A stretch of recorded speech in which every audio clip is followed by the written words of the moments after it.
Здравствуйте! В эфире телеканала АТВ передача «Кандидат», посвященная выборам депутата парламента Республики Молдова и пройдет под рубрикой «Избирательная кампания-2019». Эта передача оплачена из электорального фонда кандидата. Я представляю вам независимого кандидата в депутаты Республики Молдова Николая Дудогла от округа номер 45 Камрадского района. Здравствуйте. Здравствуйте. Николай Харамович, начнем с того. «Верю Гагаузии, верен Гагаузии». С таким лозунгом официально стартовала ваша предвыборная кампания. Почему вы выбрали именно этот лозунг? Знаете, сегодня как раз именно те времена, где действительно нужно показать патриотизм. Я считаю, что сейчас самая главная задача всех политиков в Грузии – объединиться и действительно показать, что для нас самое главное, самое важное, самое нужное – это действительно будущее нашей маленькой родины Гагаузии. Поэтому мы выбрали такой девиз, чтобы действительно показать, что мы верим в будущее Гагаузии, что мы идем с этими лозунгами и открыто не просто говорим, а мы проводим различные акции, митинги, протесты, чтобы все сегодня услышали, что в Гагаузии есть проблемы. Нам нужно, чтобы на нашей территории, чтобы мы действительно жители Гагаузии, именно жители Гагаузии, потому что у нас есть и гагаузы, и болгары, и русские, и молдаване, и евреи, и цыгане. Это тот народ, который живет у нас на территории. Чтобы жители Гагаузии стали настоящими хозяевами на той территории, в которой живут. И, конечно, лозунг наш «Верю в Гагаузии», верим в Гагаузии, потому что сегодня невозможно объединять людей, если нет веры в друг друга. Поэтому мы сегодня должны быть кристально честными. Конечно, в жизни у нас всякое было, и нужно сегодня сделать шаг назад, признать, что были и ошибки на этом пути. В политике наверняка не ошибается тот, который ничего не делал. Потому что нужно признаться и в своих ошибках, которые были, но при этом сегодня самое главное, я сказал, что это именно объединение всех патриотов Гагаузии. А я считаю, что патриотами являются все жители Гагаузии, и, как говорится, и молодежь, и старшие, и младшие, объединившие все в один кулак идти вперед. Поэтому я верю в Гагаузию, верю в будущую Гагаузии, и верю в Гагаузию, и готов служить Гагаузии. Вот ваша основная цель, с которой вы идете в парламент Республики Молдова? Основная цель, я скажу, что была у Гагаузии цель в 90-е годы. И эта цель, которая была, я скажу, что наши аксакалы, можно сказать, что добились очень многое, но не всего. Даже тот момент, когда мы потеряли нашу родину, Советский Союз, люди моего возраста, старшие, наверняка все сожалеют, что мы потеряли нашу родину, Советский Союз, потому что это было великолепное государство, у нас была мечта, цель. Никто не думал о завтрашнем, потому что все знали, что есть работа, дети учатся, бесплатное образование, бесплатное здравоохранение, и все получали и пенсию, и была какая-то надежда, открытость на будущее. Ну, а после того, когда Советский Союз распался, первая именно Гагаузия заявила о своей государственности. Собрали все депутаты всех уровней и первые провозгласили Гагаузскую республику. Да? И Гагаузская республика в дальнейшем показала, что действительно пошли по правильному пути. Мы же подняли все вопросы, которые есть. Мы объединили наш народ. И именно появилась цель, и все население поверило своим лидерам и пошла за своим лидером. Поэтому, когда били колокола на бат, и даже самые тяжелые, страшные времена для Гагаузии, когда шли волонтеры, и они шли, честно говоря, уже вооруженные, с дубинками, прутьями, оружием, для того, чтобы уничтожать Гагаузию, именно цель поставлена, что мы есть не просто жители, а мы гагаузы, которые живем на своей земле, и мы объявили о своей государственности, и мы свое государство будем защищать, и это дало силы каждому человеку тогда противостоять, и Гагаузская республика состоялась. И сегодня я скажу, что наша цель, возвращаясь к этим годам, я скажу, что вернуть те главные моменты. Потому что мы получили закон о своем правовом статусе Гагаузии. Это был компромисс между Кишиневым и Камрадом, в котором участвовали наши партнеры из нее, и Турецкая республика, международные организации, которые были гарантами, что, согласившись от республики на автономию, что закон, который был принят, он будет соблюдаться и выполняться. Но, к сожалению, как говорится, Гагаузия очень доверчивая, и тот момент наши аксакалы не учли, что нужно было, естественно, к этому закону принять несколько решений, которые будут защищать этот закон.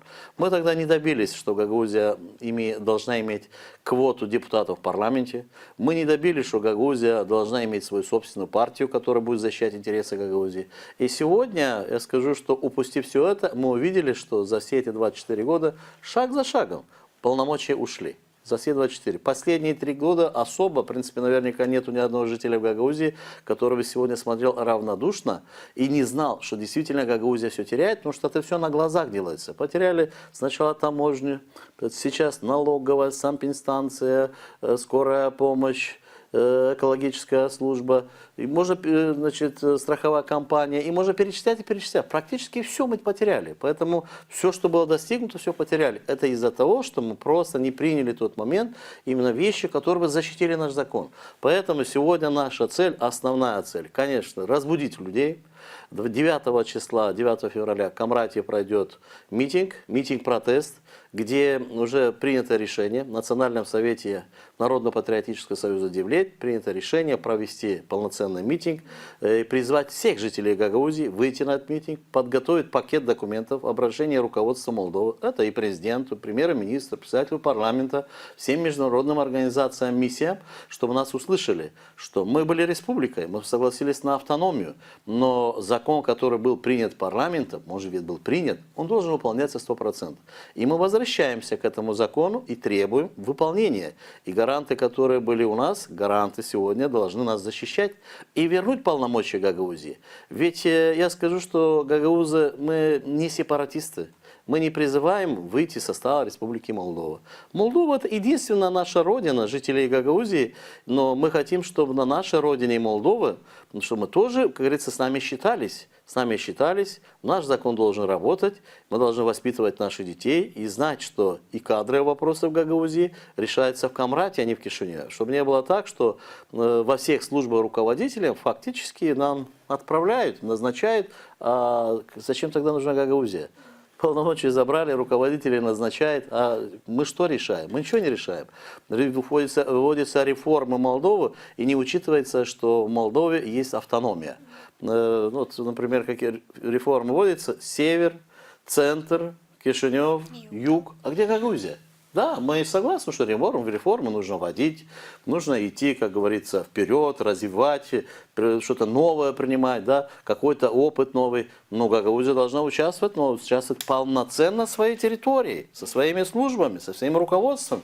Гагаузия имеет народное собрание, законодательный орган. Гагаузия имеет исполнительный орган. Поэтому, естественно, что пришло время, чтобы мы разбудили и нашу гагаузскую власть. Поэтому этот митинг, который пройдет, она не пройдет только именно что с какими-то отрицательными вещами для центра. Она пойдет именно, чтобы разбудить и Гагаузию, потому что исполком и народное собрание, все жители должны быть вместе. Центр, правительство, приезжает на премьер-министр, президент. Они должны понимать, что мы за Республику Молдову. Больше патриотов, чем в Гагаузии, в Молдове нет. Вот один из моментов, почему я иду в парламент, конечно, в первую очередь, я гагауз, я всегда буду, как говорится, защищать свой народ. До конца. Но я являюсь и гражданином Республики Молдова. Поэтому естественно, что идя в парламент, я ставлю перед собой задачу, что не допустить никогда, что Молдова потеряла свой суверенитет. Молдова должна быть независимым, нейтральным государством, что ни в коем случае не дать возможности, чтобы Румыния поглотила Молдову. Сегодня есть много же призывов, да? Поэтому естественно, что пока гагаузы есть, пока гагаузы есть в парламенте, никогда Молдова не потеряет суверенитет. Поэтому защищать интересы Гагаузии, вернуть полномочия и, естественно, защитить нашу Республику Молдову, чтобы она всегда была независимым, нейтральным государством. Вот нас, как журналистов, интересует такой вопрос. Некоторые независимые кандидаты выдвигаются в парламент еще по спискам. То есть они и по одномандатному округу, и по спискам. Вот ваше отношение это как? Ну, давайте я немножко раскрою этот вопрос. Значит, закон впервые в Молдове поменялся, что дает возможность, если раньше было 101 депутат шли все по партийным спискам, то сейчас 50 человек идут по партийным спискам, а 51 депутат входит в парламент по одномандатным округам. Поэтому и Молдова, и плюс извне это и Соединенные Штаты, Канада, Россия, СНГ, Европа, Приднестровье получили тоже по одному мандату, это целое, значит, по одномандатным округам. Молдова разбита тоже по одномандатным округам. И у нас получается в Гагаузии, я скажу, что в принципе даже обидно, Гагаузия получила, хотя нам обещал Додон в свое время, когда мы голосовали за Додона, 99%, что он как президент добьется, чтобы Гагаузия имела квоту. К сожалению, обманул. Но мы получили, значит, 2 одномандатных округа. Гагаузия разделена сейчас на два одномандатных округа, и в этих одномандатных округах выдвигать могут депутатов как партии, так и могут идти и независимые депутаты. Вот, например, коснусь моего округа. Да? У нас 7 человек, и в этом это уже, как говорится, баллотируется. Ну, в принципе, это предельно, потому что уже закончилась регистрация. 6 из которых являются представители партии. То есть по одномандатному округу по Камрадскому району идет 6 человек, которых значит, выдвинули молдавские партии. И естественно, что в дальнейшем они все войдут во фракции тех партий, которые их предлагают. Единственным независимым является только Дудогу Николай, то есть я. В Чадранском районе есть 2 независимых. Это, значит, Каден Георгиевич, представитель нашей организации Девлет, и Лейчу Георгий Георгиевич. Ну и, естественно, то же самое представители по одномандатным округам других партий. Вот, ну, отвечая на ваш вопрос, потому что я специально немножко раскрыл для наших телезрителей, вот у нас получилось, например, такой парадокс. Я считаю, что это самый большой обман за 24 года существования Гагаузии. По спискам от социалистов 19 номером идет представитель от Гагаузии, не буду называть фамилии. И тут же этот же человек идет по одномандатному округу. Почему я сказал, что это обман, который ни разу не был? Потому что фактически, давайте вернемся к социалистам. Дадон нам обещал сначала квоту, не дал. Дадон потом обещал, что не переживайте, уважаемые друзья, потому что в парламенте, когда этот закон рассматривался, мы, депутаты, я в то время был депутатом еще парламента, мы 4 депутата парламента, Дудоглу, Карасени, Дудник и Гагауз, мы предложили законопроект, чтобы Гагаузия имела квоту. К сожалению, нас не поддержали ни социалисты, ни демократы. В конечном итоге принят этот закон, который принят. Да? И вот сейчас, в дальнейшем, Дадон говорил, что не получается квота, 5 человек с Гагаузии будут именно по спискам социалистов. В проходимом списке.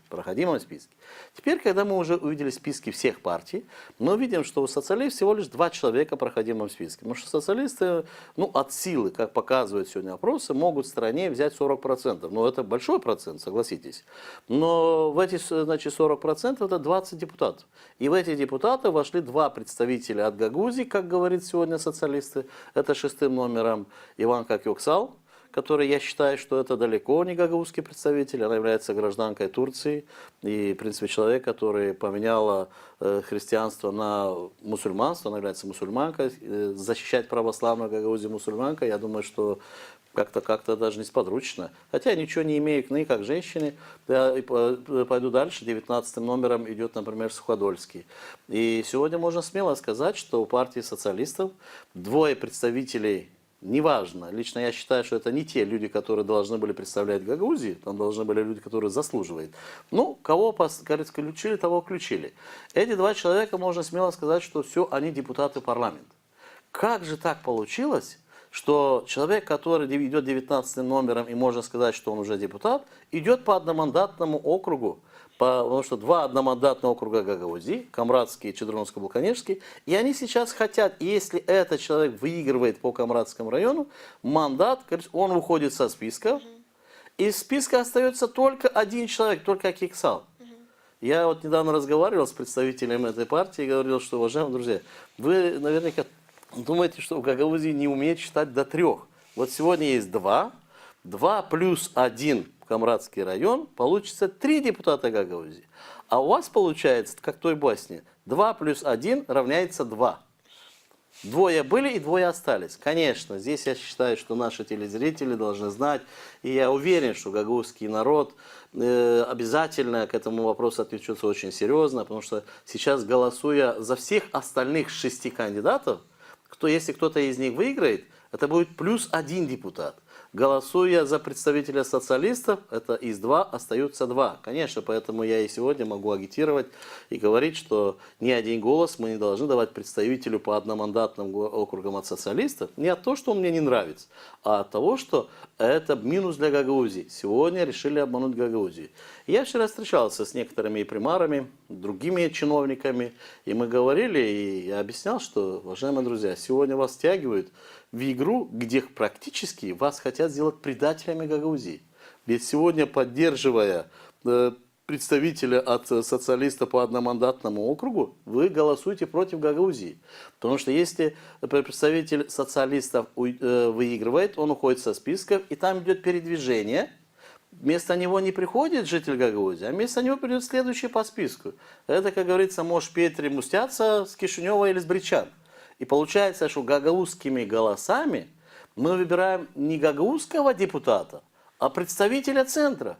Такой схемы, такого капкана, такое издевательство Гагаузия еще не знала.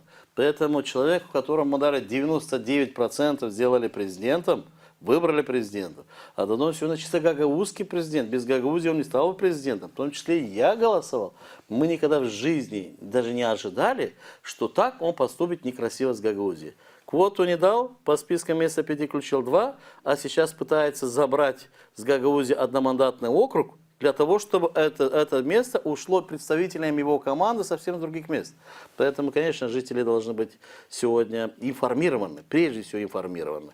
Вот я вчера говорю, что провел такую беседу с многими, и все люди говорят, да, конечно, получается так, что мы хотим поддержать социалистов. Да, хорошо, по партиям поддерживаем, по одномандатным округам, поддерживая представителей этого, мы фактически предаем Гагаузии. И все сегодня реально понимают, что нужно, что нельзя делать. Ну, давайте в этом вопросе раскроем еще, потому что люди все очень запутаются, потому что впервые на выборы люди придут и получат 4 бюллетеня. Одну бюллетень получали, и люди путались. Какая партия, какая у них символика, там оглядывали, спрашивали, переспрашивали. По партиям, 2 по... А сейчас будет 2 референдуму. бюллетеня по партиям и 2 бюллетеня по референдуму. Да. Ну, начнем с референдума. В референдуме, получается, значит, люди должны будут ответить на первый бюллетень. Поддерживаете ли вы? Из 101 депутата осталось только 61. Мое личное Как вы мнение, я относитесь не к этому поддерживаю. сокращению Да, депутатов? сокращение. Я лично не поддерживаю, потому что я вижу, как тяжело достаются Гагаузии эти мандаты депутатов, когда 101, а если будет 61, то они вообще нам ничего не дадут. Поэтому я не поддерживаю сокращение. Второе. Поддерживаете ли вы, чтобы отзывать депутатов, если они плохо работают? 2 руками поддерживаю, потому что я был в парламенте и видел, что бездельников много. Конечно, если пришел в парламент и ничего не делаешь, там искать нечего. Нужно их возвращать и выбирать следующий. Вот 2 бюллетеня, которые по референдуму. Теперь 2 бюллетеня, которые люди должны получить на выборы в парламент. Первый бюллетень – это за какую партию вы проголосуете.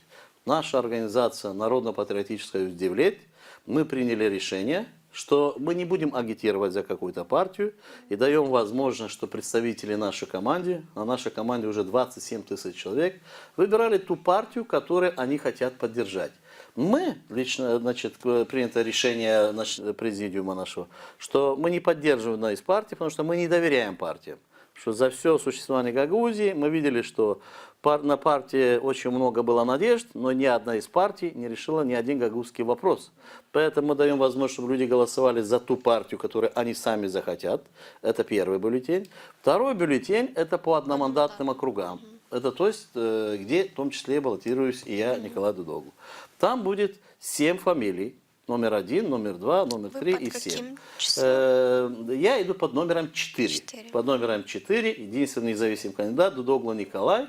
Естественно, будет символика. Символика партии, которые поддерживают своих представителей, символика тех партий. У меня будет символика «Черный волк» и будет написано «Девлет». Девлет по-гагаузски это государство, да, государственность. Поэтому черный волк, который, в принципе, очень много говорится об этом, что когда-то наш волк в Алтае спас наш народ и вывел для того, чтобы наш народ не погиб, это является символом для Гагаузии, и он будет у нас черный волк и Девлет, да, Дудоглу Николай, 4-й номер, и волк Девлет. Вот, в принципе, где я нахожусь. Здесь хочу также остановиться, потому что есть очень много людей, которые получают неправильную информацию, и эту информацию, к сожалению, дают кишиневские жулики партии, которые говорят, что если вы проголосовали за нашу партию, обязаны проголосовать по одномандатному округу тоже представители из партии. Это обман. Нет. Любой человек может проголосовать за любую партию, и он же может проголосовать за любого человека, за любого представителя по одномандатным округам. Не обязательно голосовать как за партию, и то же самое искать символ по одномандатным округам. Вот эти вещи люди должны знать. А я, возвращаясь еще раз к вашему вопросу, считаю, что человек, который идет по спискам именно в проходном списке. Я понимаю, что по спискам человек идет там 30-м, 40-м, 50-м, и нереально, что он пройдет. Да, он еще, как говорится, может претендовать и идти по одномандатным округам, надеясь, что он выиграет. Но человек, который идет в списке, проходимом списке, и он тут же идет по одномандатным округам, и одной из тех партий, которые в Гагаузии имеют какой-то авторитет, я считаю, что это полным предательством. Это предательство не только партии и руководителя партии, но это предателя и того человека. И дай бог, чтобы нашлись консультанты, советники, которые сегодня могли сказать: дорогой, ты еще молодой парень. Да, ты попал в парламент, неизвестно по каким заслугам, и мы тебя поздравляем. Но сегодня тебе Кишинев использует против Гагаузии для того, чтобы в Гагаузии украсть мандат депутата парламента. Это не украсть тебе футбольный мячик или коробку конфет. Депутата парламента Республики Молдова. И ты сегодня служишь игрушкой в руках кишиневских жуликов, которые решили воспользоваться жителями Гагаузии, поставить его в список и поставить по одномандатным округам, для того, чтобы у нас забрать этот мандат. И при этом потом говорить, что а при чем тут Кишинев? При чем тут молдаване? Это вы гагаузы. Вы сами сделали. Руками тех же жителей Гагаузии нас хотят обмануть. Поэтому я хочу, чтобы меня сегодня услышали все кандидаты и поняли, что выборы пройдут, месяц пройдет, но это клеймо останется на всю жизнь. Поэтому сегодня, конечно, 2 плюс 1 равно 3. А те, которые считают 2 плюс 1 равняется 2, это люди, которые недостойны даже приезжать в Гагаузии гостем. Вот вы говорили 7 человек. Кого вы считаете таким серьезным конкурентом, оппонентом? Знаете, я честно скажу, что вот баллотировался, вернее, пытался баллотироваться еще один независимый кандидат, Дмитрий Константинов, потому что я считаю, что в Гагаузии сегодня должны доминировать, абсолютно сильно должны доминировать только независимые кандидаты. Поэтому, когда Константинова не пустили на выборы, честно, мы вот даже у нас было наше собрание в Кирсове, и это отмечали, и наши представители отмечали, что это неправильно, и мы должны защищать каждого человека.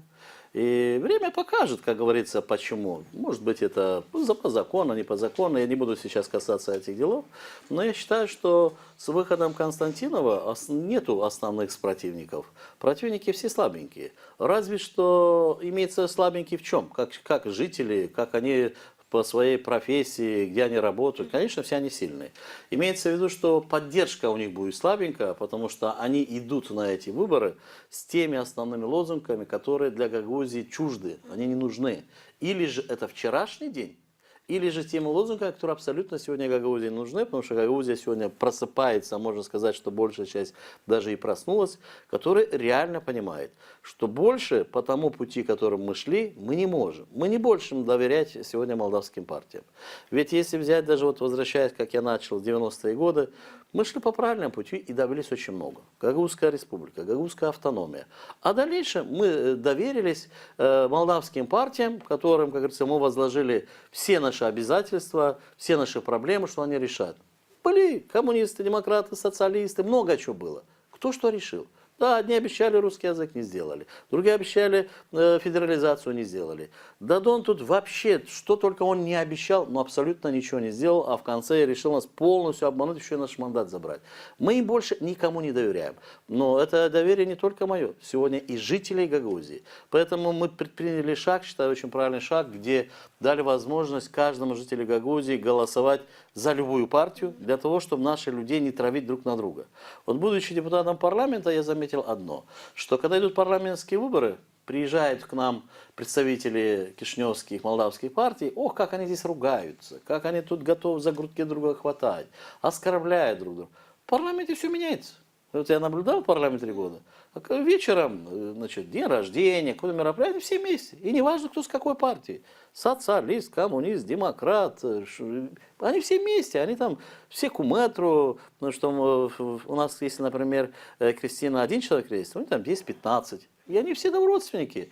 Это на выборах они ругаются, а в жизни они дружат. А Гагаузия, к сожалению, не приспособлена к этому. У нас, если на выборах приезжают с Кишинева политики и нас разрывают по партиям, да, по 4 партии, разрывают Гагаузии, и разругают во время выборов, потом 4 года наши жители между собой не разговаривают. Война. В одной семье брат с братом ругаются 4 года. Поэтому мы решили, что зачем нам травить наших людей. Нет, не надо. Что они забирают власть, деньги, ну и все нормально. А Гагаузия ругается.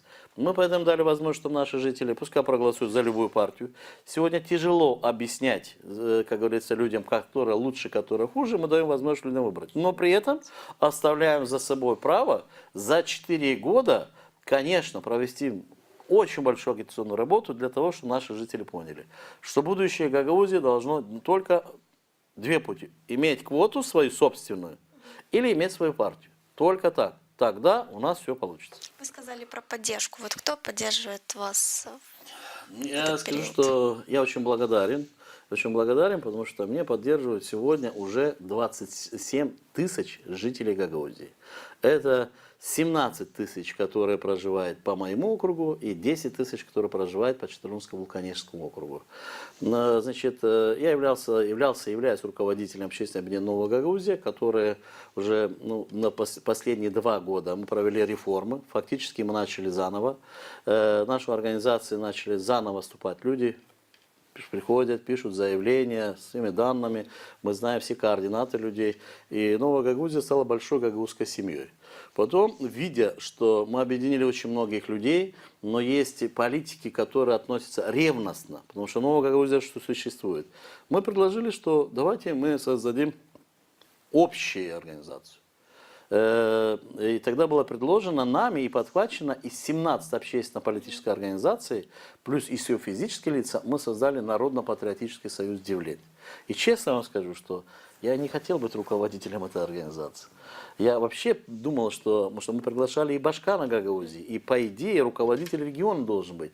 Но единственный политик, который не хотел, ни разу не участвовал в круглых столах. Даже когда у нас было уже учредительное собрание, Башкан не пришла.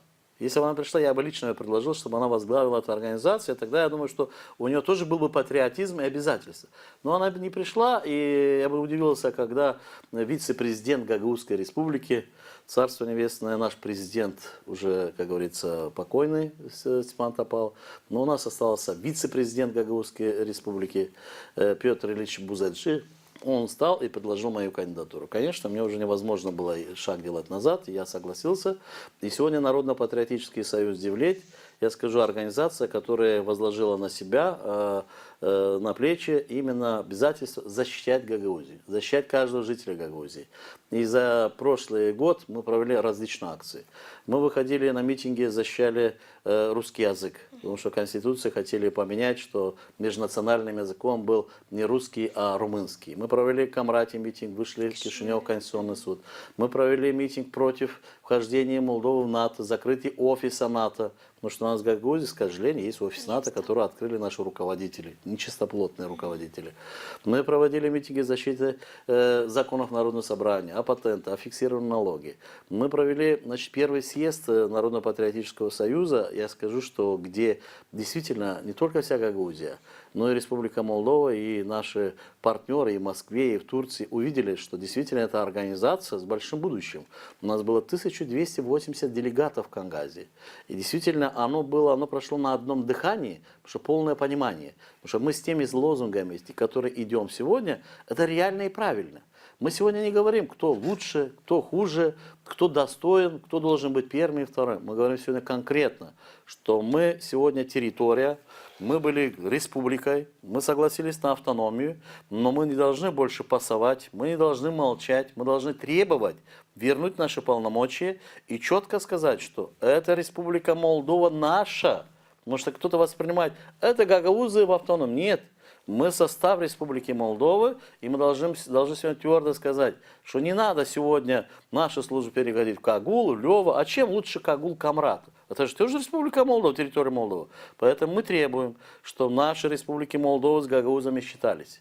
И поэтому мы поднимаем сегодня наших людей и четко сказать и приглашать руководство, что дальше уничтожение, как говорится, государственности Гагаузии, которое фактически произошло, уничтожение нашего закона о особо-правовом статусе, который наделил огромным полномочиям. И парламент страны нам этот закон дал. И сегодня то, что отбирается, это нечестно и неправильно. И больше мы не согласны с этим. Вот многие говорят, что кандидатов надо судить по их делам. Вот вас называют национальным лидером люди. Вот именно Почему так? Что вы Ну, успели знаете, я, сделать? честно говоря, не из тех, которые люблю говорить я. Я обычно всегда говорю мы. Так уж получилось, что еще с раннего детства я воспитывался в интернате, где интернат закаляет, но интернат четко говорит, что это должна быть команда, да, потому что ты растешь в большой семье, где есть не просто два-три человека, а сотни детей, да. И еще с интерната я понял одно, что самое главное в жизни – это именно когда возле тебя и находятся друзья. Один человек не поле. Если один человек даже добился чего-то большого, да ему даже не с кем, как говорится, поделиться своим успехом, да, ему скучно. Поэтому всю жизнь я шел, и рядышком было всегда огромное количество людей. Где бы я ни работал, у меня всегда была хорошая поддержка. Начал свою работу я в спортивной школе, я сейчас помню нашего руководителя, директора, я всегда его называю мой директор Топалов Владимир Владимирович. Начал работать с мальчишками, тренером, и мы достигли хороших результатов. Но, будучи спортсменом, который тренировался в Кишиневе, я отлично понимал, что одноразовыми тренировками мы не воспитаем чемпиона мира. Поэтому мы и добились, что открыли спортивный лицей-интернат. Сначала интернат был у меня дома, первый Боскурт, потом государственный интернат. И эти мальчишки, которые добились сегодня хороших результатов, призеры чемпионат мира, Европы, Олимпийских игр. И вот это, с каждым шагом наша команда увеличилась, больше людей, которые находились возле меня, которые начали, как говорится, ко мне относиться уже уважительно. И уже редко кто говорил Коля, да, уже говорю Николай Харлампьевич, наш руководитель, наш тренер, наш шеф, наш патрон и тому подобное. Потихонечку, как говорится, мы шли шаг за шагом дальше, мы шли все вместе, не один, а вся команда. Было принято решение, чтобы баллотироваться депутата Народного собрания. Хотя, честно говоря, никто в городе не ожидал, что я могу выиграть, да, наша команда может выиграть. Но мы эти выборы выиграли, и, в принципе, именно я иду по первому округу, так получилось, что больше всех людей проголосовало по всей территории Гагаузии именно в первом округе за нас. Тогда, в принципе, многие начали говорить, ну раз Дудогу набрал столько голосов, то есть он с маленьких штанишек уже вырос, у него уже полная поддержка, как говорится, многих людей. Это шло маленькое становление. Потом выборы, как говорится, в примара города. 3 выбора с одного круга. Мы впервые, по-моему, такого результата еще не было, и дай бог, что были. 85% мы взяли на выборах примара города. С того дня, конечно, ко мне началось отношение быть, что Коля уже не польский Николай Харлампьевич, а это уже национальный наш лидер, который поддерживает уже огромное большинство наших горожан. Потом были уже и башканские выборы, где, в принципе, мы первый раз взяли 44%, второй раз взяли уже 49%, нам не хватило полпроцента, чтобы выбрать башканские выборы. Конечно, то огромное количество людей, которые находились рядышком, естественно, признав во мне руководителя, хотя я честно скажу, что я такой же человек, как все, тоже со своими слабостями и тоже со своими, наверняка, желаниями. Но так уж получилось, что в нашей команде, естественно, как говорится, начали меня выдвигать как бы в лидеры, хотя я всегда сторонник того компромисса, что один поле не воин. Поэтому, как говорится, команда наша выросла, команда сегодня идет, и возле меня находится огромное количество людей, которые знают, что Дудогу не подведет. Что значит не подведет? Даже если вспоминать наши 3 года нахождения парламента, я работал в Кишиневе, но жил в Камрате. Хотя многие наши руководители, которые должны жить в Камрате, живут в Кишиневе. Это исполком Гагаузии вместе с Башканом. Дополнительно, принимая решения в парламенте, находясь в фракции, в котором принимались некоторые решения против наших основных партнеров, например, России, да, вывод российского из Приднестровья, убрать аналитические программы русских телевидений, Россия агрессор, непринятие наших гагаузских законов. Я везде не голосовал, что принимали эти законы. За законы Гагаузии я и мои коллеги выступали в парламенте до последнего и требовали, чтобы приняли в том объеме, который оно выдвигалось. Поэтому вот череда вот таких действий, в принципе, и дали возможность наверняка некоторым, так кажется, мне называть. Но я хочу сказать, что я такой, как все, и скажу, что я очень самокритичен, и прежде чем обвинять кого-то, я всегда начинаю с себя. И всегда ищу самая главная проблема, если что-то не получилось, что не кто-то виноват, а сам виноват. Поэтому и сейчас, я скажу честно, что началась новый отчет будущей Гагаузии. Потому что именно сейчас фактически все патриоты объединяются для того, чтобы вернуть свои полномочия и четко, открыто сказать, что да, мы автономия, но мы с баста автономия. Не то, что нас там как острина, как на сегодня дали. И в этот момент я признаю, как говорится, некоторые где-то свои оплошности, где-то свои ошибки, для того, чтобы на ошибках учатся, для того, чтобы их больше не совершать. И поэтому возле меня находится много очень опытных людей, которые прошли из Советского Союза и по сегодняшнее становление Гагаузской Республики, автономии, руководители с большим опытом, где я делюсь с ними, значит, и многие их мнения, их предложения, вооружаюсь этими для того, чтобы идти вместе. Поэтому я считаю, что не лидер, а команда у нас народная. Команда у нас народная. А если у нас команда народная и есть у нас цели, мы обязательно добьемся результатов. Вот многие говорят, что надо бойкотировать выборы. Вот как вы думаете, вообще люди выйдут или они уже разочаровались во Лен, всем? вы сейчас сказали, можно сказать, что даже самого главного. Вот все, что происходит сегодня у нас в регионе, да в целом в стране, для того, чтобы разбудить Кишинев, для того, чтобы разбудить всех руководителей политической партии, чтобы они поняли, что с Гагаузией играться нельзя, да, конечно, это бойкот. И я вам честно скажу, что когда только начались первые такие веяния, что Гагаузия должна бойкотировать эти выборы, я полностью согласился, что нужно бойкотировать эти выборы. Но встречаясь с нашими представителями в нашей команде, в нашей команде есть огромное количество людей с различных партий, мы их только объединили. Мы не сможем им запретить, многие выйдут без нашего разрешения. Ну а самое главное, давайте вспомним, как у нас действительно прошел референдум. Да, референдум прошел на ура. Почему? Потому что референдум поддержал тогда и исполком вместе с Башканом, и Народное собрание, и общественность. То есть три ветви, которые объединились в одно целое.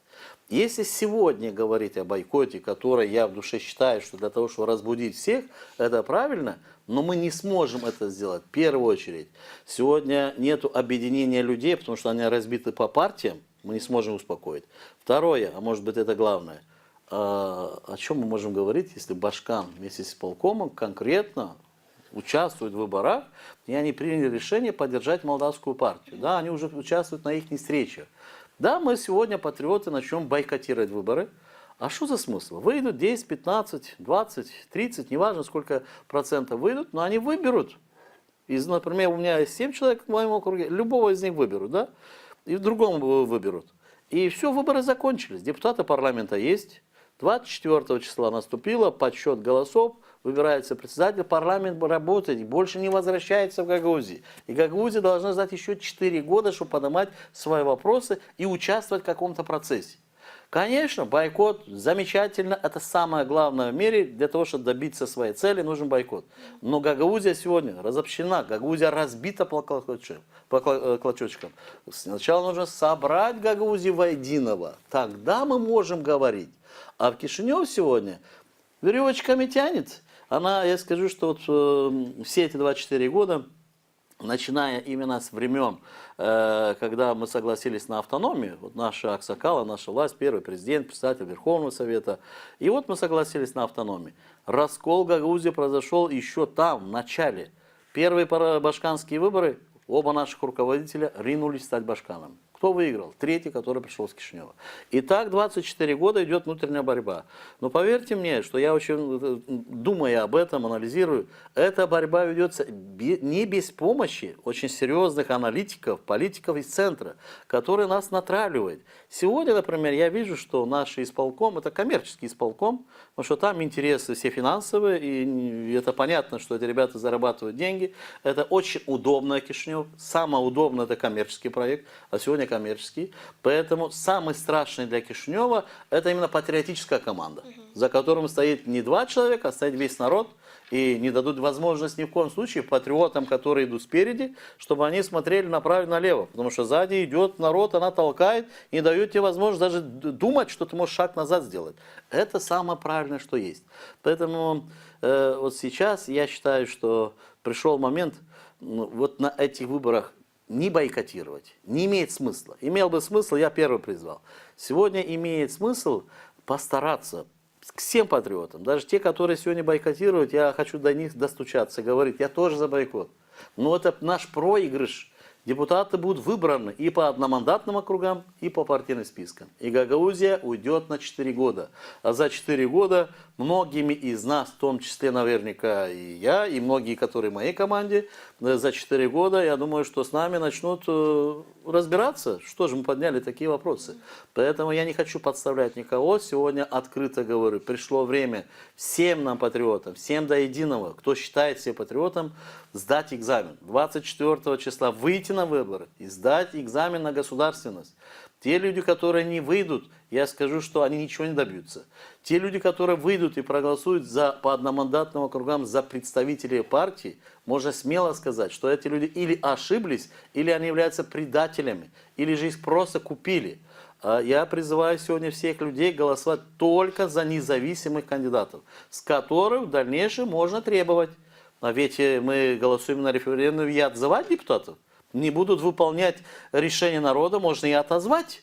Поэтому сегодня независимым депутатам становится именно такое самое неудобное положение, что они встречаются, они обещают, но с них потом есть и требования. А я не боюсь этого, я открыто говорю с трибун, с телевидения, потому что моя цель – идти в парламент, защищать Гагаузию. Да? Став депутатом парламента, не входить в ни одну из фракций. Ни одна из фракций нам нужна. Депутат от Гагаузии, который смело может выходить в трибуне и поднимать любой гагаузский вопрос. Только тогда у нас получится. А вопросов много.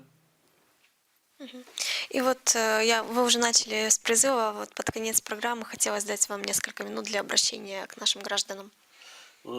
Спасибо, Лена.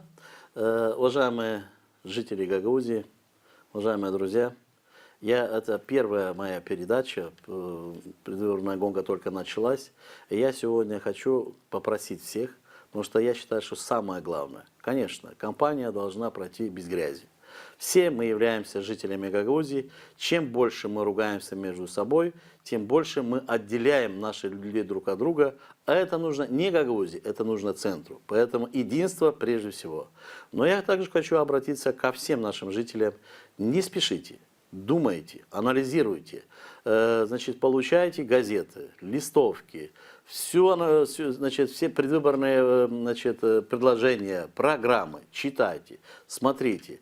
И действительно выбирайте тот, который самый близкий к гагаузскому народу. Представители партии не могут иметь свое мнение. Поверьте, я это прошел. И это прошли все наши политики. И Башкан, и все остальное. Имеет право мнения и голоса только независимый кандидат, который идет при поддержке гагаузского народа и в дальнейшем подчиняется и отчитывается своему народу, а не представителям партии. Поэтому будущее Гагаузии зависит сегодня конкретно от наших жителей, от избирателей, то есть от вас. Всем желаю здоровья, удачи, благополучия. До новых встреч! Уважаемые телезрители, наша передача подошла к концу. Напомню, что мы говорили с кандидатом в депутаты парламента Республики Молдова Николаем Дудогло от округа номер 45 Камрадского района. Эта передача оплачена из электорального фонда кандидата под рубрикой «Избирательная кампания-2019».